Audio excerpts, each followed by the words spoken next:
O meu nome é John e sou um caminhoneiro veterano. Há anos passo a maior parte do meu tempo percorrendo estradas desoladas e isoladas, entregando cargas para lugares remotos. Durante todas essas viagens, eu tenho visto e vivido coisas estranhas e inexplicáveis também. No entanto, há uma história em particular que sempre me arrepia por completo toda vez que eu me lembro.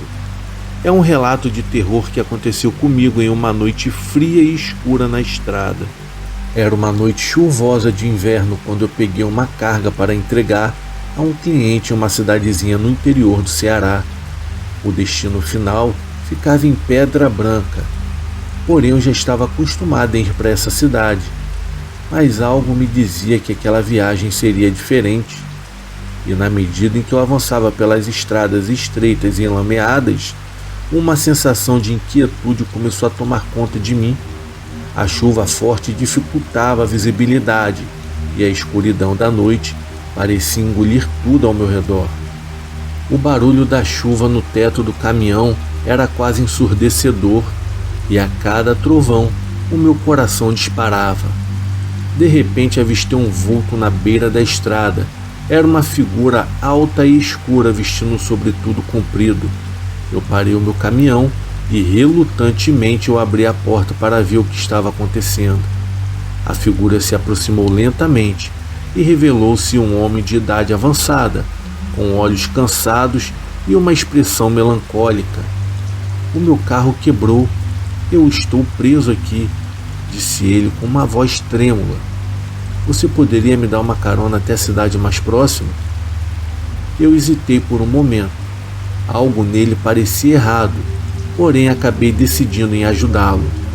Ele entrou no meu caminhão e, na medida em que seguimos a viagem, um silêncio pesado pairava no ar. Eu me sentia completamente desconfortável com a presença dele, como se algo estivesse muito errado. Foi então que eu notei que ele estava segurando uma mala velha e desgastada.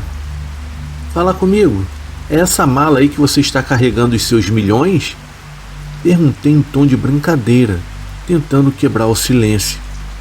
Então ele olhou para mim com um olhar sombrio e disse: Quem me deras, filho? Isso aqui é apenas uma lembrança do passado, algo que eu não consigo me livrar. Eu fiquei bem intrigado, porém decidi não insistir no assunto. A estrada se entrelaçava entre as árvores, e na medida em que percorríamos, a escuridão se tornava cada vez mais densa e opressora. Naquele momento, eu comecei a me sentir sufocado pelo medo, como se estivéssemos sendo observados por algo sinistro e maligno. De repente, o homem ao meu lado começou a murmurar palavras no qual eu não conseguia compreender, e a sua voz se transformou em algo grotesco e gutural, como se estivesse possuído por algo além da compreensão humana. Eu senti um calafrio percorrer todo o meu corpo e o meu instinto me disse para parar o caminhão imediatamente. Assim que eu freiei bruscamente, a porta do caminhão se abriu com violência e o homem saltou para fora. Eu fiquei perplexo, observando-o desaparecer na escuridão daquela noite chuvosa. Eu não sabia o que havia acontecido, porém eu sabia que eu precisava sair dali o mais rápido possível. Continuei dirigindo em alta velocidade, tentando deixar para trás aquele pesadelo. No entanto, à medida em que avançava, eu percebi que algo estava errado. Os arredores pareciam se distorcer, como se a realidade estivesse se desfazendo diante dos meus olhos. As árvores começaram a se contorcer e as estradas se esticavam cada vez mais. Eu estava preso em um labirinto surreal, onde o tempo e o espaço não tinham mais sentido. O medo me consumia, enquanto o caminhão continuava avançando em meio a essa paisagem distorcida e caótica. Até que finalmente, depois do que pareceu ser uma eternidade, o caminhão parou do nada abruptamente. Eu estava em um local estranho e desconhecido, e a chuva havia parado, dando lugar a uma lua cheia que brilhava sinistramente no céu, lançando uma luz perturbadora sobre o que estava à minha frente. Eu fiquei horrorizado ao perceber que eu estava sendo cercado por uma multidão de figuras sombrias. Todos estavam vestidos com sobretudos idêntico ao do homem no qual eu havia dado carona. Os seus olhos estavam vazios e me encaravam, enquanto sussurravam palavras incompreensíveis em um som único. O meu corpo se congelou de terror quando eu percebi que eles estavam segurando malas idênticas ao do homem que havia desaparecido. Aquelas malas continham algo que eu não conseguia decifrar. Eu estava prestes a me tornar parte de um ritual obscuro, preso em um mundo onde a realidade e o pesadelo haviam se fundido. A minha única chance de sobreviver era escapar dessa armadilha. Sem pensar duas vezes, abri a porta do caminhão e saí correndo na direção oposta daquela multidão. Atravessei uma densa mata com galhos e espinhos que estavam rasgando a minha pele, mas eu não podia desistir. Eu não queria me tornar mais uma vítima daquele pesadelo vivo. Finalmente eu consegui encontrar uma estrada familiar e, com o último fôlego que me restava, corri até encontrar um posto de gasolina. Eu expliquei o que havia acontecido para o frentista, mas ele me olhou com desconfiança e disse que nunca havia ouvido falar daquele lugar estranho no qual eu havia mencionado. Foi quando eu acordei com um homem me balançando pelos braços e me dando tapas no meu rosto. Na hora eu levei um susto tremendo. Era um outro caminhoneiro que viu meu caminhão parado no meio da estrada com as luzes acesas. E segundo ele, achou bem estranho e foi verificar achando que o caminhão estava quebrado. Foi quando ele me viu com os olhos arregalados segurando o volante. Eu não tive uma outra escolha a não ser falar com ele o que havia acontecido comigo. Ele então olhou para mim e me perguntou se eu havia usado por acaso algum tipo de drogas, e riu logo em seguida, deixando bem claro a sua desconfiança em relação à minha história. Eu juro que até hoje eu não sei se foi real ou eu tive alguma alucinação devido ao arrebite que eu usava com muita frequência. Isso foi no ano de 2005. Eu voltei para casa traumatizado e atormentado por aquele evento, e desde então eu deixei de ser caminhoneiro. A experiência que eu vivi naquela noite me assombra até hoje, e depois de muito tempo pesquisando na internet, eu achei algo sobre Sete Além, que diz que tem pessoas que entram em uma outra realidade paralela à nossa. Será que isso aconteceu comigo? Eu sempre me pergunto o que realmente aconteceu, pois até hoje eu não sei explicar.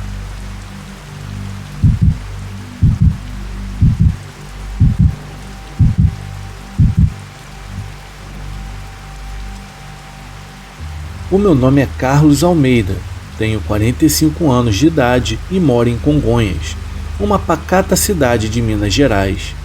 Atualmente, minha família e eu vivemos da agricultura, mas nem sempre foi assim. Já tive uma vida bem diferente quando eu vivia na cidade de Diamantina, uma região um tanto mais agitada e repleta de histórias. Uma dessas histórias é a que eu quero compartilhar com vocês agora. A história de quando encontrei a lenda da Mãe do Ouro anos atrás. Diamantina é uma cidade histórica cheia de belezas naturais e rica em lendas e folclore. Uma dessas lendas é sobre a Mãe do Ouro, uma criatura sobrenatural que pode se transformar em uma bola de fogo que brilha durante a noite. Dizem que onde ela passa, no dia seguinte encontram depósitos de ouro. Nessa época, eu era um caçador. Vivíamos em uma pequena casa de madeira, no limite da cidade com a floresta. A nossa vizinha mais próxima era a própria floresta. Era uma vida simples, mas honesta. A minha esposa Ana cuidava da nossa filha Laura, enquanto eu saía para caçar e trazer alimento para casa. A floresta era uma amiga e também uma inimiga, pois ela oferecia tanto abrigo e alimento, mas também escondia perigos.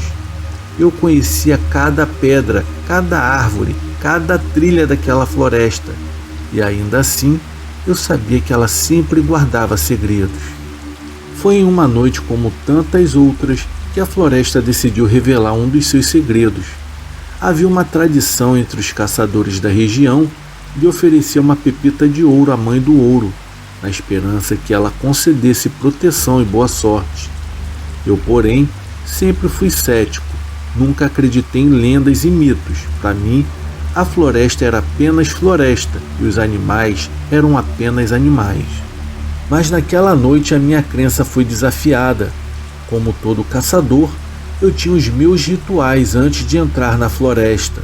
Eu costumava tocar o tronco do grande jequitibá na entrada da trilha. Era como uma saudação silenciosa, uma permissão para adentrar aquele espaço sagrado. Naquela noite, ao tocar o jequitibá, eu senti uma energia diferente, um formigamento que percorreu todo o meu corpo. Eu achei estranho, mas não dei muita importância. Eu estava forçado em caçar, pois naquela época a carne que eu trazia era o que mantinha minha família.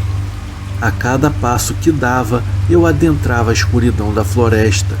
O som dos meus passos quebrava o silêncio da noite, perturbando apenas os pequenos animais que corriam para se esconder. Eu seguia o vento, os ruídos, os odores, até que eu avistei uma luz dourada no meio da floresta. No começo, eu pensei que era o reflexo da lua em algum riacho, mas conforme eu me aproximei, eu percebi que a luz não vinha de um reflexo, mas sim de algo ou alguém. Hesitei por um momento, mas a minha curiosidade foi mais forte. Os meus passos agora são mais cautelosos. Quanto mais perto chegava, mais intensa a luz se tornava. Era como se o ouro derretido tivesse se transformado em luzes que estavam dançando diante dos meus olhos. E então eu a vi, a Mãe do Ouro, uma figura de uma mulher envolta em luz dourada. Seus olhos eram como duas pedras preciosas e estavam brilhando com uma intensidade no qual eu nunca havia visto antes. Eu estava hipnotizado, paralisado. Eu sentia medo, mas também uma estranha calma. Ela não disse uma única palavra sequer, mas eu podia sentir a sua mensagem. Ela me mostrou a floresta, os animais, os rios, e então ela me mostrou o ouro, as minas, os homens com suas ferramentas destruindo tudo por ganância. Eu senti uma tristeza imensa, uma raiva que não era minha. Foi então que ela desapareceu, deixando para trás apenas a luz dourada, que lentamente desaparecia na escuridão da floresta. Fiquei parado ali por um bom tempo, tentando processar o que havia acabado de acontecer. As minhas pernas pareciam não me obedecer. Os meus pensamentos estavam em um turbilhão. Aos poucos fui recuperando o meu sentido e me dei conta de que estava sozinho na floresta no meio da noite. Com esforço, eu voltei para a trilha e caminhei de volta para minha casa. O trajeto, que geralmente era animado e cheio de vida, apareceu estranhamente sombrio e silencioso. A floresta, que costumava ser a minha aliada, agora parecia estranha e distante. Chegando em casa, não contei para minha esposa o que havia acontecido. E como poderia? Quem acreditaria em uma história como essa? Achei melhor guardar para mim. No dia seguinte, em vez de voltar para a floresta como de costume, decidi ficar em casa. Fiz algumas tarefas, ajudei a minha esposa e brinquei com a minha filha. Mas a imagem da Mãe do Ouro não saía da minha cabeça. A partir daquele dia eu mudei, parei de caçar e comecei a trabalhar na cidade. Era um trabalho duro, mas eu me sentia em paz. A floresta não era mais o mesmo lugar para mim, não depois de ver o que a ganância poderia fazer. Os anos se passaram e a vida seguiu, mas nunca mais esqueci o que aconteceu naquela noite. A imagem da Mãe do Ouro, a tristeza em seus olhos, isso me marcou de uma forma que nada mais conseguiu. E mesmo agora, depois de tantos anos, sempre que passo perto da floresta, ainda sinto a mesma energia que eu senti naquela noite. É como se a Mãe do Ouro ainda estivesse lá, lembrando-me da lição que eu aprendi, que devemos respeitar a natureza, não importa o que. Nunca mais volte naquela parte da floresta. Depois daquela noite, por anos a vida seguiu em seu ritmo habitual, com a rotina do trabalho e os cuidados com a família. Em todas as noites de lua cheia, eu podia sentir a presença dela. Não importava onde eu estivesse ou o que eu estivesse fazendo, eu sentia uma energia inexplicável que me lembrava daquela noite na floresta. Eu nunca falei sobre isso com ninguém, mas essa sensação se tornou parte de mim, uma parte que eu nunca consegui esquecer. Alguns anos depois, um evento inesperado me fez voltar para aquela parte da floresta, pois uma grande empresa iria desmatar a área para construir uma fábrica. Eles diziam que traria empregos e prosperidade para a cidade, mas tudo que eu conseguia ver era a destruição que isso traria para a floresta. Eu me opus a essa decisão. Apesar de não ser um homem de muitas palavras, eu falei em todas as reuniões da cidade, tentando convencer os outros a proteger a floresta, e não foi fácil. Muitos acharam que eu estava louco, mas eu sabia que tinha que fazer alguma coisa. Durante uma dessas reuniões, quando as coisas pareciam sem esperança, algo incrível aconteceu. A luz da lua brilhou pela janela e por um breve momento pude ver a figura da Mãe do Ouro refletida no vidro. Ninguém mais pareceu notar, mas para mim foi um sinal. Eu sabia o que tinha que fazer. Naquela noite, eu voltei para a floresta e fui até o lugar onde havia encontrado a Mãe do Ouro tantos anos antes. Eu não sabia se ela estaria lá, mas eu tinha que tentar. Para minha surpresa, ela estava lá, a Mãe do Ouro em toda a sua glória. Ela parecia diferente, mais velha, mas os seus olhos ainda tinham o mesmo brilho dourado. Ela me olhou por um momento e depois, sem dizer uma única palavra sequer, desapareceu na floresta. Eu fiquei ali por um bom tempo pensando no que deveria fazer. Finalmente, com a imagem da Mãe do Ouro ainda fresca em minha mente, eu voltei para a cidade. Nos dias que se seguiram, lutei com todas as minhas forças contra a construção da fábrica e de alguma forma conseguimos. A floresta foi salva e a empresa teve que buscar um outro lugar para sua fábrica. Muitos nas cidades não entendiam o que havia acontecido, mas eu sabia que a Mãe do Ouro havia nos ajudado. Desde então, eu continuo com a minha vida sempre respeitando a floresta e as criaturas que nela vivem. E sempre que eu vejo a lua cheia brilhando no céu, eu me lembro da Mãe do Ouro e da lição que ela me ensinou. A natureza é um bem precioso que deve ser respeitado e preservado. As criaturas que nela vivem, por mais estranhas ou assustadoras que possam parecer, são parte desse equilíbrio. Eles têm tanto direito a essa terra quanto nós. E com essa mensagem eu termino a minha história. Espero que ela sirva de lição para todos que ouvirem. Respeitem a natureza, respeitem a Mãe do Ouro.